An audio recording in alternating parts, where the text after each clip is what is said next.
Salam əziz abituriyentlər, bugünkü dərsimizdə bircins və qeyri-bircins elektrik sahəsi, elektrik sahəsində hərəkət, sahənin potensialı, ekvipotensial səthlər haqqında məlumat verəcəm. Birinci başlayaq bircins və qeyri-bircins elektrik sahəsindən.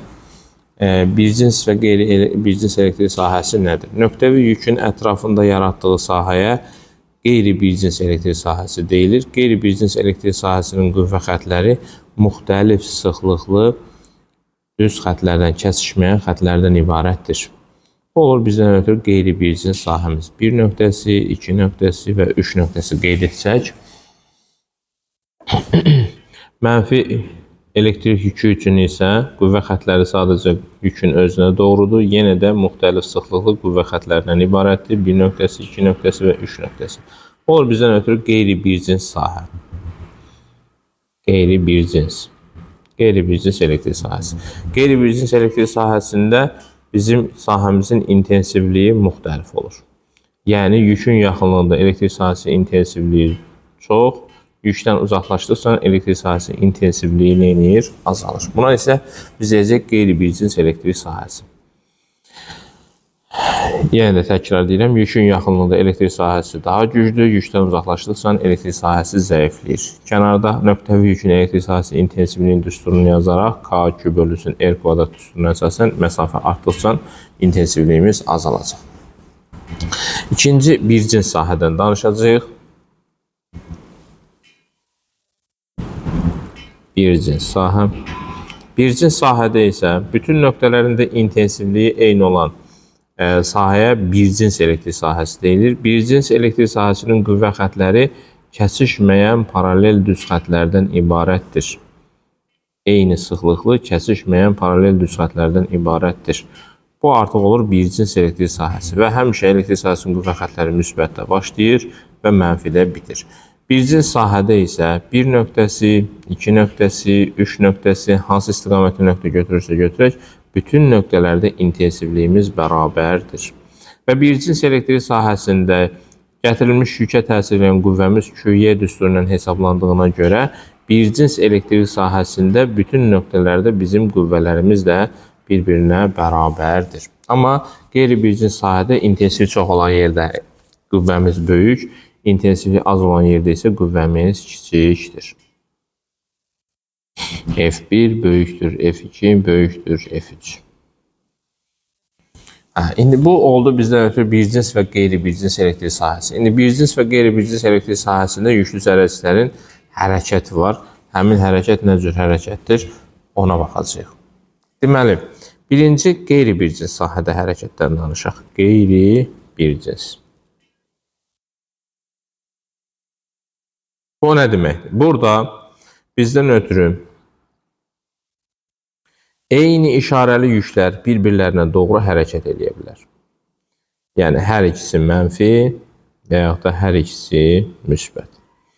Yüklər bir-birlərinə doğru bu şəkildə hərəkət edirlər V1, V2 sürəti ilə. Bu zaman onlar bir-birlərindən itələndiyinə görə onlara təsir edən qüvvəmiz sürətin əksinədir. Qüvvə ilə sürət əks istiqamətə yönəldiyinə görə hərəkət yavaşlayandır.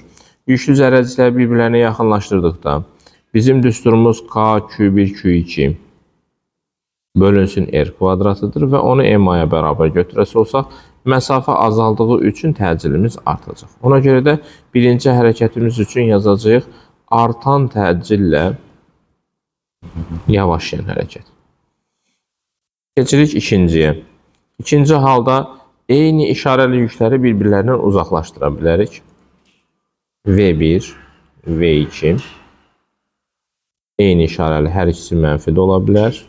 V2, V1. Artıq onlara təsir edən qüvvələr də həmin istiqamətdə yönəldiyinə görə, çünki qüvvələr bir-birini itələyir. Artıq məsafə artdığına görə təcilimiz azalacaq, olacaq. Azalan təcillə qüvvə ilə sürət eyni istiqamətdə olduğuna görə olacaq azalan təcillə yeyinləşən hərəkət. Gəlirik üçüncü hala. Əks işarəli yükləri bir-birinə yaxınlaşdıra bilərik V1 sürəti ilə, V2 sürəti ilə. Bu zaman onlara təsir edən qüvvələr də elə sürət istiqamətinə yönələcək. Yüklər yaxınlaşdığına görə təcilimiz artacaq, artan təcillə və qüvvə ilə sürət eyni istiqamətdə olduğuna görə olacaq yeyinləşən hərəkət. Və nəhayət dördüncü hal, eyni iş əks işarəli yükləri bir-birlərindən uzaqlaşdıra bilərik. V1, V2 sürətlidir. Amma onlara təsir edən qüvvəmiz yenə də bir-birini cəzb edənə görə bu istiqamətdə yönəlir. Yükləri uzaqlaşdırdığımıza görə təcilimiz azalır. Olur hərəkət azalan təcillə yavaşayan hərəkət. Artıq qüvvə ilə sürət əks istiqamətdə olduğuna görə yavaşayan hərəkət adlanır. Bu oldu qeyri-bircins elektrik sahəsində hərəkət. Yəni buradan belə bir nəticə əldə edə bilərik ki, qeyri-bircins elektrik sahəsində yüklər bir-birinə yaxınlaşırsa artan təcilli, uzaqlaşırsa azalan təcilli hərəkət edir. Qüvvə ilə də sürət eyni istiqamətdə olursa yeyinləşən və yaxud da yavaşayan hərəkət edir. Yəni burada biz bərabər yeyinləşən, bərabər yavaşayan hərəkətdən danışa bilmərik. Gəlirik ikinci başlığımıza. İkinci başlığımız bircins sahədə hərəkətdir. Bircins sahədə hərəkət.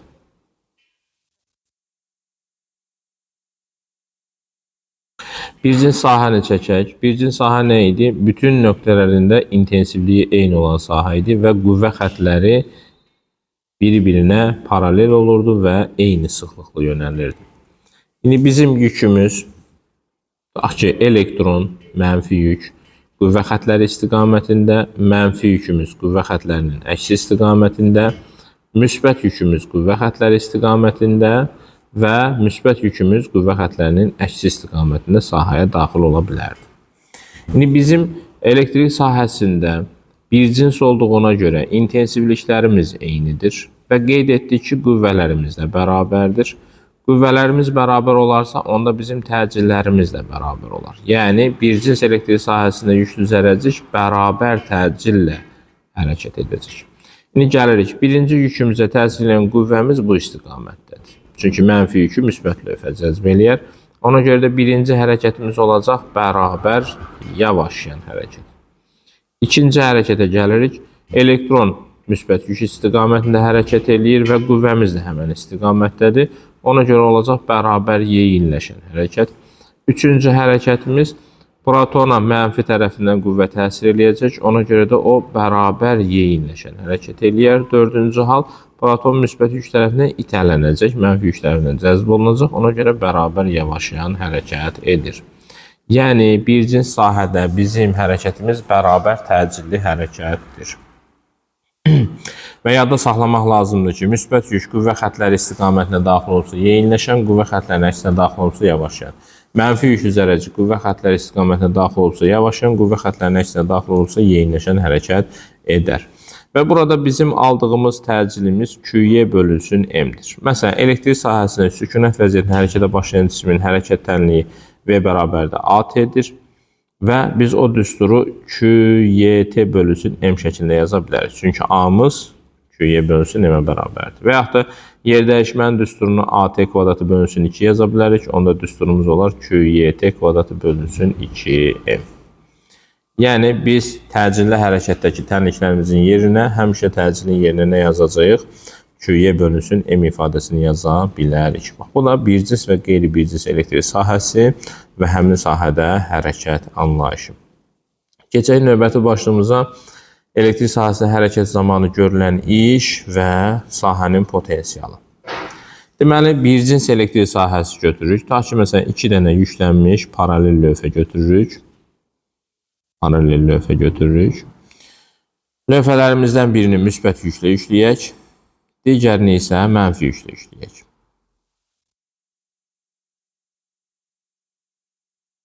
Və baxırıq ki, müsbətdən mənfiyə doğru artıq bu lövhələr arasında nə cür sahə yaranır? Bircins elektrik sahəsi yaranır. Bircins elektrik sahəsi müsbət Q yükünü, məsələn, bir nöqtəsindən 2 nöqtəsinə gətirək. Yadda saxlamaq lazımdır ki, şagirdlər, müsbət yükün məsafəsi həmişə mənfi lövhədən hesablanır. Ona görə də müsbət yükümüzün məsafəsini götürürük mənfi lövhədən. Mənfi yük olsaydı, məsafəni müsbət lövhədən götürərdik. Məsafəmiz olsun D2. İndi bu zaman elektrik sahəsi tərəfindən yükə təsir edən qüvvəmiz F bərabərdir QY-dir. Və bizim görülən işimiz A bərabərdir F vurulsun S-dir. S isə bizdən ötürü D1 çıxılsın D2 ifadəsinə bərabərdir. Onda bizim elektrik sahəsində görülən işimiz QY vurulsun, D1 çıxılsın D2 düsturu ilə hesablanır. Əgər biz Əks işarəni mötərizə xaricinə çıxarası olsaq, onlar QYD2 çıxılsın QYD1.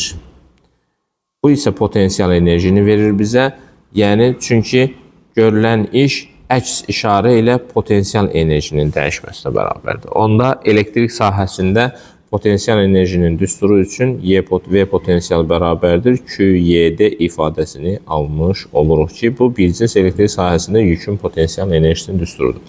Nöqtəvi yükün potensial enerjisinin düsturuna gələsi olsaq, o K-Q1, Q2 bölünsün R və yaxud da D düsturu ilə hesablanacaq. Bu nöqtəvi yükün potensial enerjisinin düsturudur. Demək ki, vahid yükę düşən potensial enerjiyə deyirlər verilmiş, sahənin verilmiş nöqtəsinin potensialı. Potensialı keçməzdən qabaq gəlin burada biz elektrik sahəsində görülən işin düsturuna baxaq. Görülən işimizin düsturu oldu QY vurulsun, D1 çıxılsın, D2. Bu bizə ağırlıq qüvvəsini xatırladır. Yadınızdadsa kənara yazıram. Ağırlıq qüvvəsinin gördüyü iş yadınızdadsa mc vurulsun, H1 çıxılsın, H2-dən ibarət. Yəni, başlanğıc və son vəziyyətdən asılıdır görülən işimiz. Demək ki, elektrik sahəsi tərəfindən yükə təsir edən qüvvə konservativ qüvvədir. Ona görə də elektrik sahəsi tərəfindən yükə təsir edən qüvvənin gördüyü iş trayektoriyanın formasından asılı deyil. Yəni, yüklü zərrəciyi A nöqtəsindən B nöqtəsinə bu şəkildə və yaxud da bu şəkildə gətirsək, 3 dənə fərqli trayektoriya ilə gətirsək, bütün trayektoriyalarda görülən işlərimiz modulca bir-birinə nədir? Bərabərdirlər və sıfırdan fərqlidirlər. Qapalı yolda gördüyümüz iş isə sıfıra bərabər olacaq. Vahid yükę düşən potensial enerjiyə sahənin potensialı deyilir. Fi hərfi ilə işarə olunur. Potensial bölünsün Q düsturu ilə hesablanır. Sahənin potensialının vahidi 1 jol bölünsün kulondur. 1 jol bölünsün kulona 1 volt deyəcəyik. 1 volt. Əsas vahidlərlə ifadəmiz olacaq 1 kiloqram metr kvadrat bölünsün, amper vurulsun, saniyə kubu olacaq. Sahənin potensialı, nöqtəvi yükün potensialından danışası olsaq, nöqtəvi yükün potensialı K2 bölünsün R düsturu ilə hesablanacaq. Deməli, biz bir cins, daha doğrusu dielektrik daxil edilmiş mühitdə, onda bizim potensial enerjimizin düsturu K-Q1, Q2 bölünsün epsilon R düsturu ilə hesablanacaq. Dielektrik daxil edilən yerdə fiyimizin düsturu K2 bölünsün epsilon R düsturu ilə hesablanacaq. Bu düsturları qeyd eləyək, yadımızda qalsın. Belə. İndi gəldik sahənin potensialı. Potensiallar fərqi nədir? Sahənin verilmiş iki nöqtəsi arasındakı potensialların fərqinə potensiallar fərqi deyilir. Fi1 minus Fi2 düsturu ilə hesablanır və U-ya bərabərdir. O bizdən ötürü A bölünsün Q-dür. A bölünsün Q-dür. A'mız QYD-yə bərabər olduğuna görə düsturun yerinə YD ifadəsini yaza bilərik. Onda bizim potensialla intensivlik arasındakı əlaqə düsturu YD-yə bərabərdir. Yəni, bizim intensivliyimiz Y bərabərdir, U bölünsün D düsturu ilə hesablanır. Yəni, intensivliyin volt bölünsün metr vahidi həmən bu düsturdan əmələ gəlir. Belə, bu oldu bizdən ötürü potensialla intensivlik arasındakı əlaqə düsturu. Sahənin verilmiş nöqtəsindəki yekun potensialımız ayrı-ayrılıqdakı potensialların cəbri cəminə bərabərdir. Bu da potensiallar üçün yekun potensialın tapılması düsturu. Və potensialın düsturuna baxası olsaq, fi bərabərdir K2 bölünsün R düsturunun hesablandığına görə yükün işarəsini olduğu kimi saxlayacaq. Məsələn, kürəvi cismin potensialından danışası olsaq, kürəvi cismin potensialı kürənin mərkəzindən O nöqtəsi, A nöqtəsi, B nöqtəsi və C nöqtəsi. Yəni, tutaq ki, bu müsbət yüklə yüklənmiş kürədir. Kürəvi cismin potensialından danışırıqsa, kürəvi cismin potensialı səthdən mərkəzə qədər, yəni daha doğrusu mərkəzdən səthə qədər. Fi O bərabərdir, Fi A, o da bərabərdir, Fi B və böyükdür Fi C. Əgər bu kürəmiz mənfi olsaydı, kiçikdir Fi C yazardıq. Yəni, radiusa qədər bizim potensialımız sabitdir, radiusdan sonra tərs asılıdır. Əgər yükümüz müsbət olarsa, mənfi olarsa, radiusa qədər sabitdir, radiusdan sonra artır. Q kiçikdir 0 olarsa. Belə. Bax, bu da kürəvi cismin potensialının düsturu. Bütün nöqtələrində potensialı eyni olan səthlərə ekvipotensial səthlər deyilir. Nöqtəvi yükün ekvipotensial səthləri onun ətrafına çəkilmiş konsentrik çevrələrdən ibarətdir. Məsələn, biz hər bir yükümüz üçün konsentrik çevrələrimizi çəkək. Bu bir konsentrik çevrə, bu da ikinci bir konsentrik çevrəmiz. Məsələn, tutaq ki, bura yazırıq 1 nöqtəsi, 2 nöqtəsi və 3 nöqtəsi. Mən intensivliyə gəldikdə Y1 ilə Y2 bərabərdir və Y3-dən böyükdür. Potensiala gəldikdə Φ1 ilə Φ2 bərabərdir, Φ3-dən böyükdür. Niyə bərabərdirlər? Çünki eyni ekvipotensial səthin üzərində potensial fərqli ola bilməz. Gəlirik mənfi yükün, nöqtəvi yükün ekvipotensial səthlərinə. Onda ekvipotensial sətləri ətrafına çəkilmiş konsentrik çevrələrdən ibarətdir. Və həmin konsentrik çevrələrdə 1 nöqtəsi, 2 nöqtəsi və 3 nöqtəsi götürəsi olsaq, intensivlik üçün yenə də 1 ilə 2 eyni məsafədə olduğuna görə bərabərdir, 3-dən böyükdür. Amma potensialda 1 ilə 2 bərabərdir, 3-dən kiçikdir. Yəni, mənfi yükün yaxınlığında elektrik sahəsinin potensialı azalır. Müsbət yükün yaxınlığında isə elektrik sahəsinin potensialı artır. Bu da bizdən ötürü ekvipotensial səthlər, nöqtəvi yük üçün. Bir cins elektrik sahəsinin ekvipotensial səthləri isə həmin sahənin qüvvə xətlərinə perpendikülar yönəlmiş səthlərdən ibarətdir. Artıq bizim ekvipotensial səthlərimiz bunlar olacaq. Məsələn, bura yazacaq 1 nöqtəsi, 2 nöqtəsi, 3 nöqtəsi, başqa bir ekvipotensial səth çəksək 4 nöqtəsi. İntensivliyə gəldikdə, intensivlik bütün nöqtələrdə bərabərdir. Amma potensiala gəldikdə Φ1 ilə Φ2 eyni ekvipotensial səthin üzərində olduğuna görə bərabərdir. Φ3-dən böyüklər, Φ3 də Φ4-dən böyükdür. Yəni, mənfi lövhəyə yaxınlaşdıqca sahənin potensialı neyinir? Azalır. Bu da bizim ekvipotensial səthlərimiz. Bu qədər şagirdlər, ikinci hissənin birinci mövzusunun son izahı bu idi. Diqqətinizə görə təşəkkür edirəm. Kanalımıza abunə olmağı unutmayın. Bəyənin, paylaşın. Digər şagirdlər də bu paylaşımdan istifadə edə bilsinlər. Deməli, burada mənim məqsədim işi daha sürətli deyib, əsas düsturlara toxunub, ümumi mövzunu qısa bir izahını verməkdir. Ola bilər ki, burada hansısa bir unutduğum məqamlar ola bilər. Ona görə də üzürlü bilin. Sağ olun, diqqətinizə görə təşəkkür edirəm.